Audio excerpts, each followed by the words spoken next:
तुम मुझसे अब पहले जैसे बात ही नहीं करते, हमेशा मोबाइल में बिजी रहते हो। अरे पगली, मोबाइल में भी तो तुम्हारी फोटो देखता हूँ। झूठ मत बोलो, सब दिखता है। तुम्हें मेरी परवाह ही नहीं है।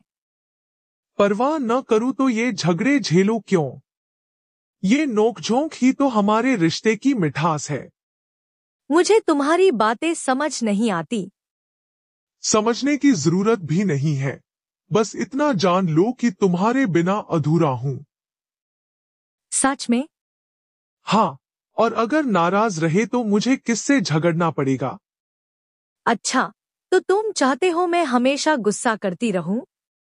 नहीं, मैं चाहता हूँ कि तुम हमेशा मेरे पास रहो, चाहे गुस्से में, चाहे हंसते हुए।